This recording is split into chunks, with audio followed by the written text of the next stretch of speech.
Hello. Today we are going to talk about an interesting topic. This is the metabolic hormones in saliva, their origins and its functions. So, in his Nobel Prize lecture, we know Professor Ivan Pavlov. He stated that one and the same food acts differently as a gland stimulator depending on whether the food was consumed by the dog eagerly or unwittingly. So, depending upon the mental status of the dog, whether it is eating the food eagerly or unwittingly, the gland is acting differently. So he was talking about the physiological significance of this juice, that is the saliva or the gastric juice, which is secreted during that process of chewing or having the food.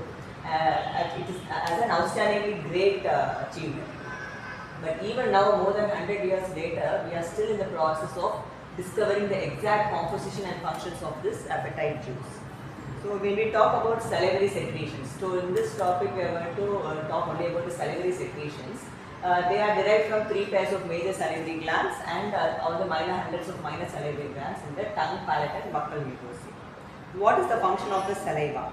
So the flow of saliva is increased during meal and it is utilized to form a moisture bolus of foodstuffs, thus soaking the masticated food in a salivary enzyme to increase its flavor perception, initiate digestion and promote swallowing.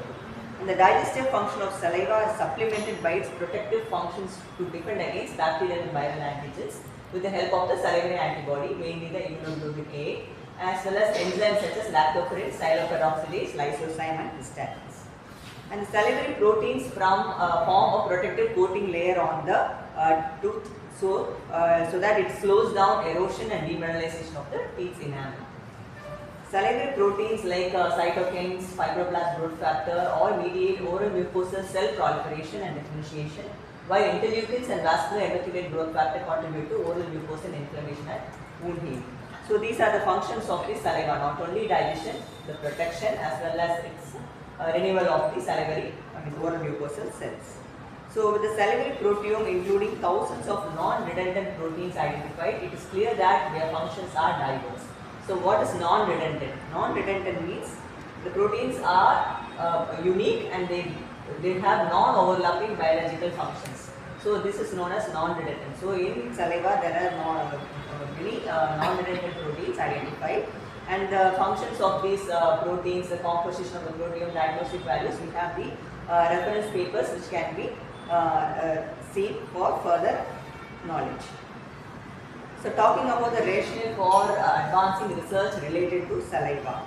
It is can be a potential alternative fluid for the diagnosis of various diseases. And pharmaceutical delivery, it can be used for pharmaceutical delivery also. Like orally applied drugs are swallowed and absorbed through the gastrointestinal tract unless the active compounds was targeted for an oral transmucosal systemic delivery like glycerol trinitrate. Or it can be topical drug applications which is used for the treatment of diseases of oropharynx.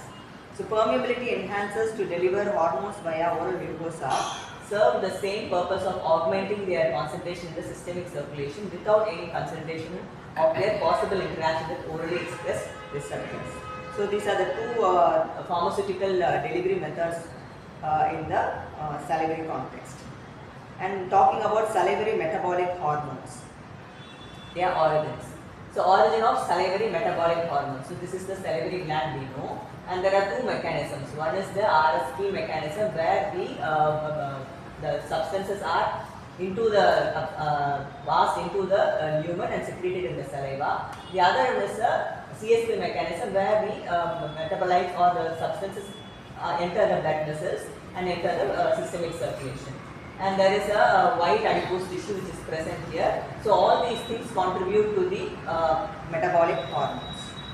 So the composition of saliva is very dynamic depending on many physiological factors including the flow rate, circadian rhythm, type and size of the salivary gland, duration and type of stimulus, diet, age, gender, blood type and physiological status. So variable depends on the fasting versus postprandial states, especially as it relates to fluctuating concentrations of salivary metabolic hormones that might correlate with the respective changes in the plasma. So with the plasma, the salivary hormones also are correlating. So this can be utilized in identifying many of the metabolic hormones in the saliva. So the prime examples of such diversity are hormones like leptin, insulin, GLP-1, which we will talk about later, whose main functions are to maintain the whole body energy homeostasis and metabolism and circulating in blood, while at the same time modulating the taste perception locally in the oral cavity through cognate receptors expressed in the taste receptor cells in the taste buds. So this is an important point to be noted, because the hormones which are circulating in the systemic circulation has an effect on the taste receptors and modifying the taste perception. So when talking about the salivary peptides and proteins, which are derived from many sources including the salivary glands, gingival reticular fluid and the transudate from plasma. So from where are they originating? So the acinar cells exhibit a predominant exocrine regulatory secretory pathway, which is the RSP pathway, across the apical membrane into the luminant space, accumulating in the saliva. So from outside it comes into the lumen, into the saliva. And the second is the endocrine constitutive secretory pathway, which is the CSP pathway, from the acinar cells, delivers peptides across the basolateral membrane into the interstitial space and into the bloodstream. So that was the CSP pathway. The transport of peptides from plasma into the saliva includes both transcellular and paracellular. This we have seen in the mechanism of salivary secretion. There is a transcellular as well as paracellular mechanisms of passive diffusion, active transport and ultrafiltration which happens. And the white adipose tissue which I mentioned is shown within the interstitium as a possible source of the salivary leptin and adiponectin. So from the adipose tissue only we derive the leptin and adiponectin, which is secreted into the saliva. So that is the origin of the salivary metabolic hormones. And we talked about the taste receptors. So we will talk about the gustatory system. So saliva plays an essential role in taste perception and contributes to sensory stimulation.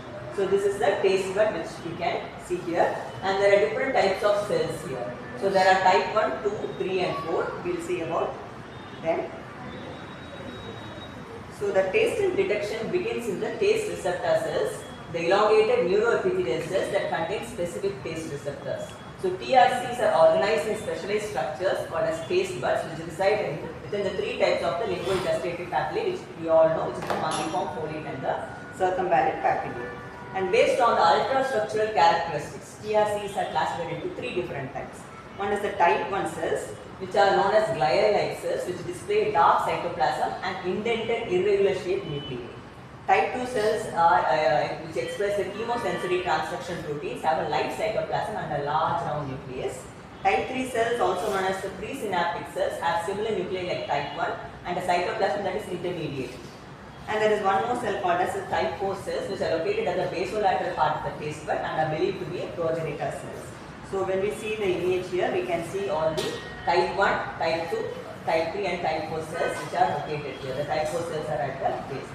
So these are the taste receptor cells which are found in the taste buds. So once food is taken into the oral cavity, the taste receptors relay signals to the brainstem and higher centers in the central nervous system through the gustatory nerve fibers.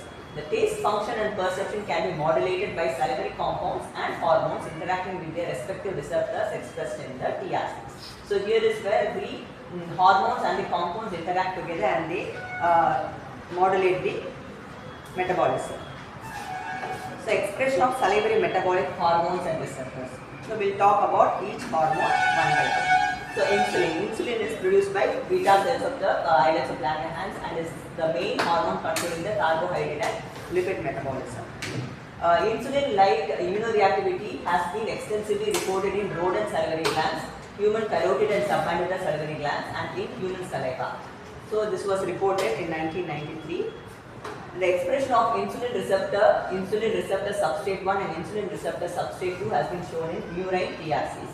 So they have found the receptors for the insulin in the salivary glands.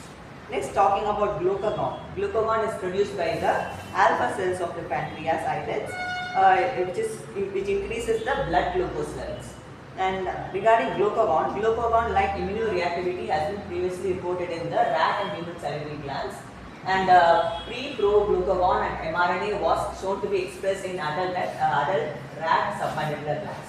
So always glucagon is not present as glucagon, it is in the pre-pro-glucagon, then a pro-glucagon and then only a glucagon. So glucagon and the enzyme that processes the mature glucagon peptide from pro-glucagon proprotein convertase 2 are expressed in subsets of the TRCs. So all these are present in the taste receptor cells which can sense the glucagon and the proglucagon proteins. Next we will talk about the GLP-1 which is produced in the intestinal L cells which stimulate the insulin secretion in glucose dependent manner, and GLP-1 and glucagon are both derived from proglucagon. So no GLP-1 like immunoreactivity could be detected in saliva samples from fasting human patients or following a meal. So in the dustate system, GLP-1 is produced in two distinct subsets of urine taste cells, while GLP-1 receptor is expressed on adjacent intradermal afferent nerve fibers. GLP-1 positive taste cells express pro-hormone convertase 1,3, the enzyme necessary for the formation of GLP-1 by cleavage from proglucagon, and secrete a bioactive form of GLP-1. So from proglucagon only we get GLP-1 as well as glucagon. So that is present in the nerve fiber, intradermal afferent nerve fibers. Talking about leptin. So leptin is an anorexigenic hormone which is released mostly from adipocytes. As I already mentioned, from adipocytes leptin is synthesized, which has been found to inhibit the food intake and to increase energy expenditure via interacting with the signal transducing long form of OBRB receptor. So there are many receptors. OB receptor is obese gene receptor, also called as a leptin receptor. It has several forms like RA, B, C, etc. So leptin is produced, stored and secreted by the salivary glands and is expressed in oral mucosa, while OBRB is expressed in the granular convoluted tubular cells within the intralobular ducts of human salivary glands and in keratinocytes. So these are the places where the OBRB receptors are seen. There is a strong linear correlation between leptin concentrations from simultaneously collected saliva and plasma samples, suggesting an existence of active transport from blood vessels. So a novel physiological role of salivary leptin as a growth factor for keratinocyte proliferation in the oral cavity has been also documented in 2005. Talking about peptide tyrosine, which is a molecular mediator of satiation. Satiation is fulfillment of enough, the food is enough, that is satiation. It is released mostly by the L endocrine cells in the distal gut epithelia in response to amount of calories ingested. So Acosta et al. Demonstrated that PYY336 is also present in the murine as well as in human saliva. So the expression of cognate receptors in the lingual epithelia in mice has been extensively characterized by Hurtado et al. And the morphologically different layers of the keratinized stratified epithelium of the dorsal layer of the tongue expresses the receptors in a very distinctive yet overlapping pattern. So we have the metabolic hormones and their receptors which are mostly found in the salivary glands as well as the taste receptors in the rodent as well as the human population. So there were two discoveries in taste research in recent years which have realigned our thinking about how taste perception is linked to the mechanism of appetite and satiety. The first is many cells in the gut express the same molecular machinery required for nutrient detection as found in the taste cells.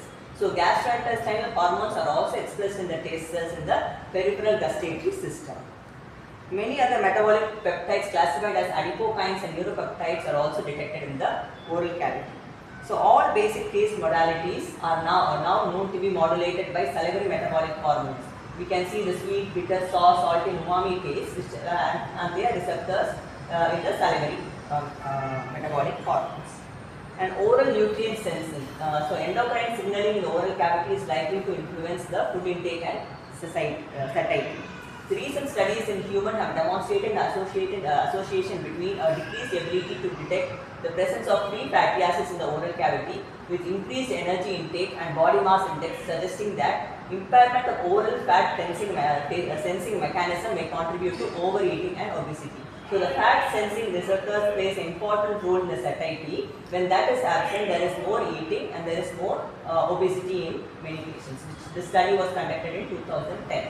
And the salivary PYY336 modulates the lipid sensing. So impaired PYY signaling in obese subjects may contribute to the diminished sensory specific satiety toward the lipid components of foodstuffs, thus inducing compensatory binging.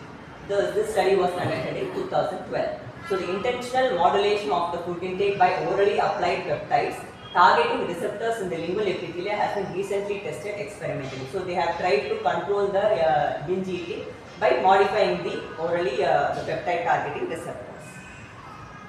So in conclusion, the recent increase